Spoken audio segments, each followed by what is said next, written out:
అంతా ఒక శ్రావ్యమైన పాటగా ధ్వనిస్తోంది. దేవుడు తన సృష్టిలోని విచిత్ర విశేషాలను యోబుకు తెలియచేస్తున్నాడు.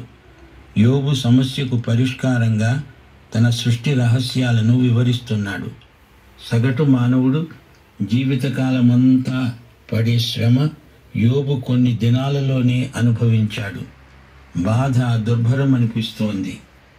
యోబు మనసు నిండా సమస్యలు. వాటికి దేవుడు జవాబు చెప్పటం లేదు. మర్మాలను తెలుసుకోవాలనే ఆశ కంటే దేవుణ్ణి ఎరిగి ఉండడం మేలు. యోబు బాధ మానసికం, శారీరకం. చర్మ వ్యాధి బాధ పెడుతోంది.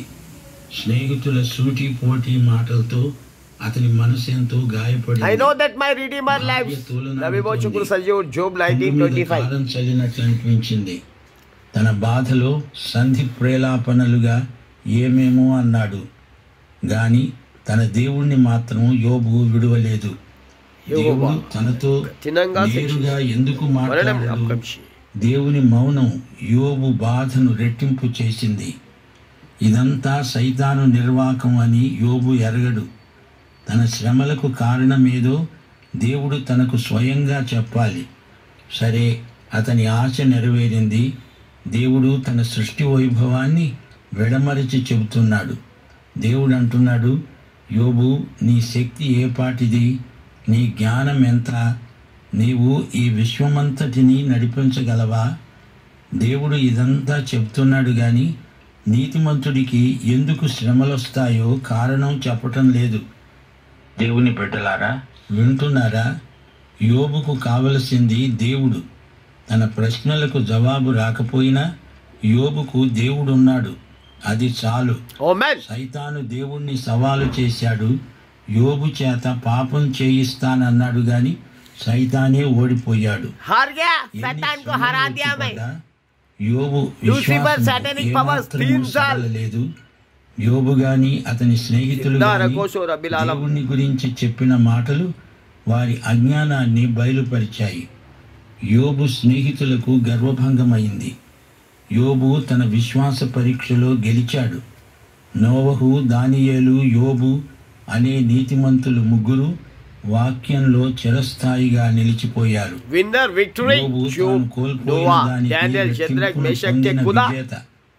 యోబు స్నేహితులు తమ వేదాంత ధోరణిలో ఏమేమో మాట్లాడారు గాని దేవుని చిత్తానికి సంపూర్ణ వివరణ ఇవ్వలేకపోయారు.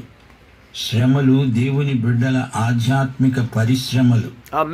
దేవుడు నాకెందుకు ఇలా చేశాడు అని తలపోసుకొని వలపోసుకునే కంటే దేవుడు ఏమై ఉన్నాడు అనే ధ్యానం మనకెంతో మేలు.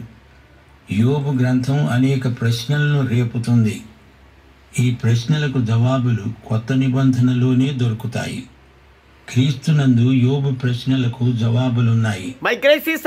సమస్యలకు పరిష్కారం ఉన్నది. యోబు గ్రంథంలో 6 ముఖ్య ప్రశ్నలున్నాయి. 1, దేవునితో నాకు వ్యాజ్యం ఉన్నది. మా ఇద్దరి మధ్య ఉండి మా ఇద్దరిపై చేయి ఉంచదగ్గ మధ్యవర్తి లేడు అని యోబు అంటే 1 తిమోతి 2:5 అంటోంది, దేవుడొక్కడే, దేవునికి నరులకు మధ్యవర్తి ఒక్కడే, ఆయనే యేసుక్రీస్తు అనే నరుడు. 2వ ప్రశ్న, మరణమైన తరువాత నరులు బ్రతుకుతారా? దీనికి జవాబు యోహాను సువార్త 11:25. యేసు అన్నాడు, పునరుత్థానమును జీవమును నేనే. నా యందు విశ్వాసముంచేవాడు చనిపోయినా బ్రతుకుతాడు. 3వ ప్రశ్న, నాకు సాక్షి అయిన వాడు పరలోకంలో ఉన్నాడు. నా పక్షముగా సాక్ష్యము పలికేవాడు దీనికి నెరవేర్పు హెబ్రీ పత్రిక 9:24.